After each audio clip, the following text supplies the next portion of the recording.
Bismillahirrahmanirrahim. Assalamualaikum warahmatullahi wabarakatuh. Perkenalkan, kami dari kelompok 8 yang beranggotakan saya sendiri, Lydia Novianti, bersama kedua rekan saya, Nur Hayati dan juga Jen Jaina Mutakin. Di sini kami akan sedikit membahas mengenai penataan ruang kelas. Langsung saja pada materi yang pertama. Materi yang pertama yaitu mengenai pengertian penataan ruang kelas dalam pengelolaan kelas, di mana agar terciptanya suasana belajar yang menggairahkan, perlu diperhatikan peraturan dan penataan ruang kelas atau ruang belajar.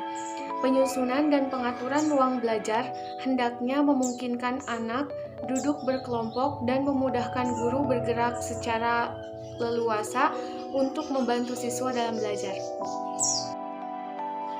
Materi selanjutnya yaitu mengenai pengaturan tempat duduk siswa. Pada umumnya, tempat duduk diatur menurut tinggi pendeknya siswa, serta diatur secara berderet. Namun, pada situasi dan kondisi tertentu, hal tersebut tidak berlaku. Berikut macam-macam pengaturan tempat duduk. Yang pertama, ada formasi U atau setengah lingkaran, di mana bentuk U ini merupakan formasi serbaguna. Siswa dapat menggunakan permukaan untuk membaca dan menulis, dapat melihat guru dan atau berinteraksi dengan media visual atau audiovisual yang dipergunakan guru dengan mudah. Di samping itu, guru dapat melihat dan menatap seluruh siswa. Dengan demikian, dimungkinkan siswa dapat belajar dan mendapat bimbingan dari guru secara efektif dan efisien.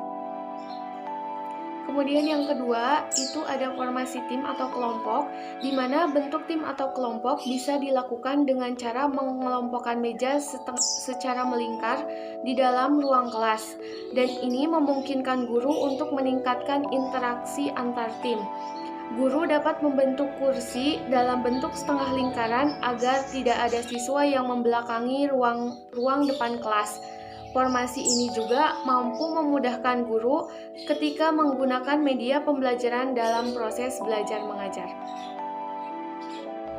Kemudian pada poin ketiga ada formasi lingkaran, di mana penjelasannya ialah bentuk lingkaran menjadikan interaksi tatap muka yang lebih baik dan sangat ideal untuk diskusi kelompok besar, dan juga sangat efektif untuk memberikan penjelasan apalagi guru menggunakan media pembelajaran. Kemudian pada poin keempat ada formasi V atau tanda pangkat. Susunan ruang kelas tradisional, deretan, meja, kursi tidak kondusif dan cepat membuat siswa bosan, apalagi dengan jumlah kelas besar. Maka ada kalanya perlu penata ulang ruang tersebut dengan ruang kelas model pangkat atau formasi V agar mengurangi jarak antara siswa dan penglihatan yang lebih baik ke bagian depan kelas, dan lebih baik memungkinkan untuk melihat semua siswa daripada bentuk deretan lurus. Hal ini juga akan memudahkan siswa untuk melihat media pembelajaran yang digunakan oleh guru. Pengaturan penyimpanan alat dan barang pembelajaran. Di sini terdapat dua faktor yang terdapat dalam pengaturan penyimpanan alat dan barang pembelajaran. Di mana yang faktor pertama ialah ventilasi dan tata cahaya, di mana kondisi-kondisi yang harus diperhatikan di dalam ruangan kelas adalah yang pertama, adanya ventilasi yang sesuai dengan ruangan kelas. Yang kedua, sebaiknya tidak merokok.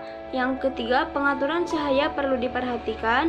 Kemudian yang keempat, cahaya yang masuk harus cukup dan masuknya harus dari arah kiri, jangan berlawanan dengan bagian depan. 2. Pemeliharaan kebersihan dan keindahan ruang kelas. Poin A. Pemeliharaan kebersihan. 1. Siswa bergiliran untuk membersihkan kelas. 2. Guru memeriksa kebersihan dan ketertiban kelas. Poin B. Penataan keindahan. 1. Memasang hiasan dinding yang mempunyai nilai edukatif, contohnya burung Garuda. 2. Teks proklamasi. 3. Slogan pendidikan. 4. Para pahlawan. 5. Peta atau globe. 6. Mengatur tempat duduk siswa. 7. Lemari. 8. Rak buku dan semacamnya secara rapi. Untuk penempatan buku diletakkan di depan dan alat peraga di belakang. 9. Merapikan meja guru dengan memakai taplak meja. Yang terakhir 10. Vas bunga dan sebagainya. Poin C, pengaturan alat-alat pengajaran adalah 1. Alat-alat peraga media pengajaran. Alat peraga atau media pengajaran semestinya diletakkan di dalam kelas agar memudahkan dalam penggunaannya. Pengaturannya bersama-sama siswa. 2. Papan tulis, kapur tulis, dan lain-lain. Ukurannya disesuaikan, warnanya harus kontras, penempatannya memperhatikan estetika dan terjangkau oleh semua siswa. Selanjutnya, pengaturan lingkungan fisik kelas. Langkah-langkah praktis yang ditempuh dalam pembentukan lingkungan fisik kelas adalah 1. Lingkungan fisik kelas harus bersih dan sehat. 2. Kelas adalah tempat siswa melakukan sebagian besar kegiatannya. 3. Kelas hendaknya menjadi suatu tempat yang indah dan menyenangkan. 4. Tanggung jawab tentang keadaan fisik kelas ditanggung bersama. 5. Pertimbangan tentang lingkungan fisik kelas meliputi penataan, dekorasi, gambar, dan fenomena yang dinamis. Yang terakhir, yang keenam, lingkungan fisik kelas harus mengandung unsur kesehatan yang meliputi peredaran udara, pencahayaan, dan jarak papan tulis dengan siswa.